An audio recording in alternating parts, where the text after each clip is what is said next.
Today we gather to mourn the loss of our national sovereignty, and hence the coffin which lies here in the middle of this church today.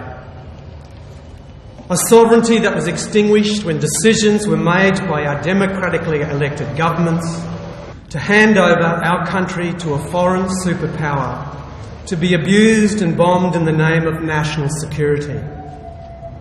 We recall the treaty signed in 2004 by Senator Robert Hill, Foreign Minister Alexander Downer, and US Representatives Donald Rumsfeld and Colin Powell to authorise the US for the next 20 years to exploit pristine parts of our country as target practice and dumping ground for toxic substances. We, the citizens of Australia, lost our cherished sovereignty, the right to determine what happens on our soil, without many Australians even knowing about it.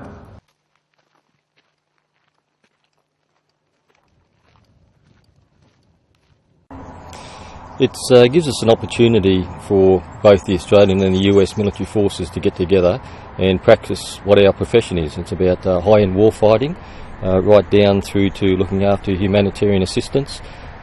The Americans have about 20,000 forces, of which about 14,000 will actually be on ships, about 7,000 on the land.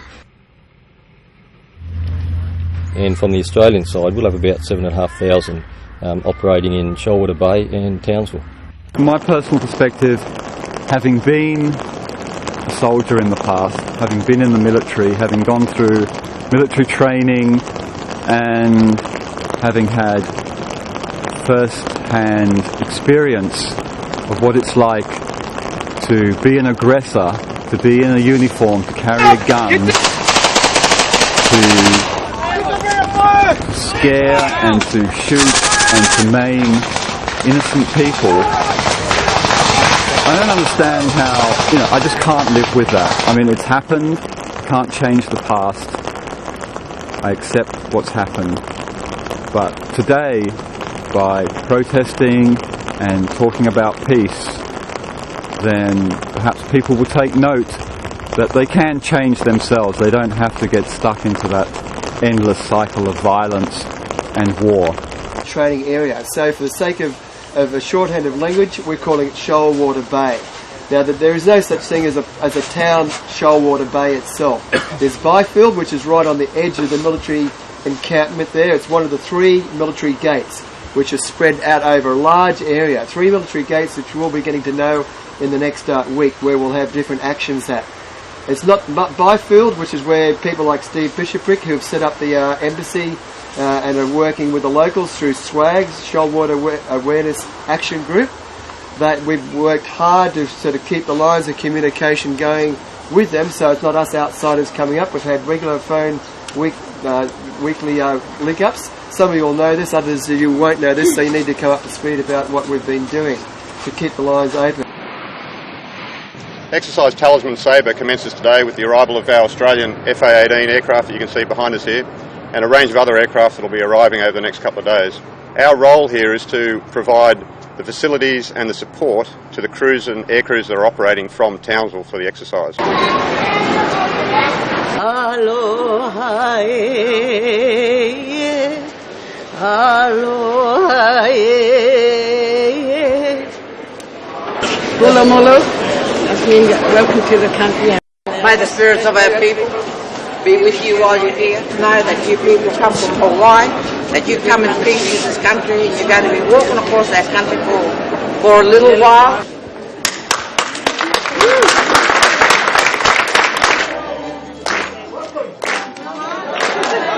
Of the people from Hawaii and Guam, who represent the people of the Pacific region, whose lives have been impacted on by nuclear contamination. We come and support those people because we most certainly sympathise with what's happening in their homelands. We most certainly wouldn't like to see those types of things happen here in Australia. Remember, folks, we're not here to confront these guys, we're here to try and get them on side. I certainly know that most people that live in this community are on side, and that involves everybody. The water police chief down here, his wife is marching with us on Sunday. It's right through the community. So just, bring them on side. To make it into a motion that this meeting of the Central Queensland Peace Convergence, call upon the military to cease actions at Shoalwater Bay.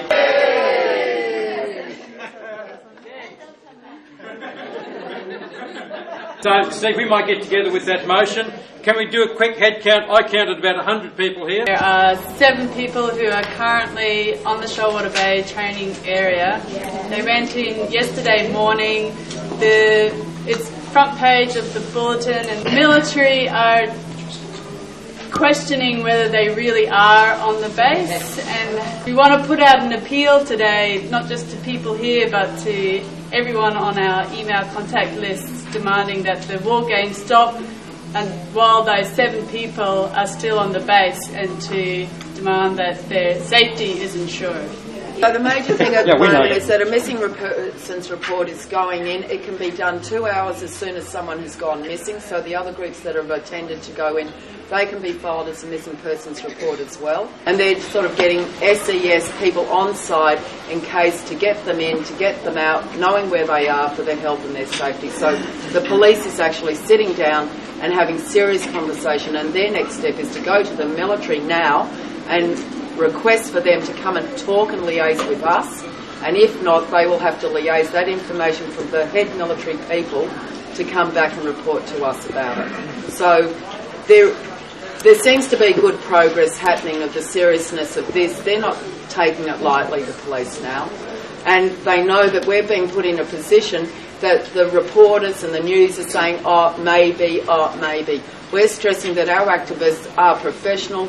They've gone in there to risk their lives, and they will go to as far as they can with the, they'll go as far as they can to prove a point and to stop the military action happening in there. We've got video footage to show that people have gone in. What the military are saying is we can't verify that footage has taken place at the time that people are saying it took place. The break-in on camera shot during the early hours of this morning.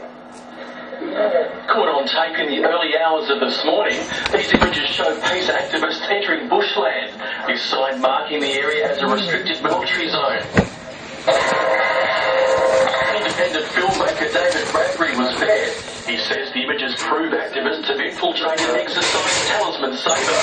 At first light, went through the full forest and entered into the military training area, and their determination is to stay there as long as they can. Among the protesters, this 66-year-old grandmother identified as June Norman. Well, I'd like to stay for the 3 weeks of the game, but we don't have enough food and water for that, and I'd be really happy if we stayed in, 5-6 days.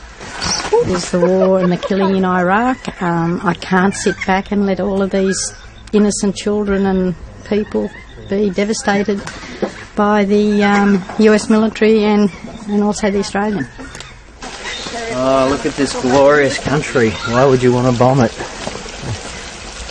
It's hard to imagine, you think you have a defence force to protect a place like this. It's hard to imagine that we're going to have 20,000 odd troops, apparently our own, blowing a lot of our family members, crap out of it.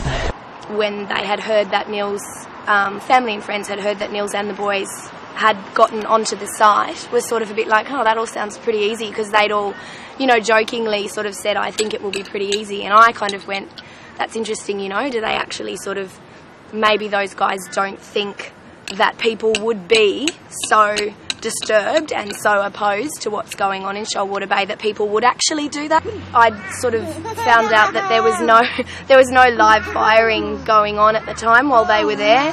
So that sort of, was a bit of a main concern, like what was happening at the base and them being there. And also that I'd had reports back from other people who'd had contact with them that they were all of them were in high spirits. I'm sort of more concerned for them all in terms of how the weather is. It's pretty cold and it's pretty wet, and I know, like I said, I know what they travelled with, and also I know that they're definitely prepared to stay there for as long as it takes. Like I'm very, very clear that was sort of something that in our lives we made arrangements for on all levels, you know, family, work, everything. And do you guys have jobs/professions or? Yeah, I'm a drama teacher, primary drama teacher. Yeah. Yep, and Neil's works in kitchens. He does chefing work. What's the reason that they're in there?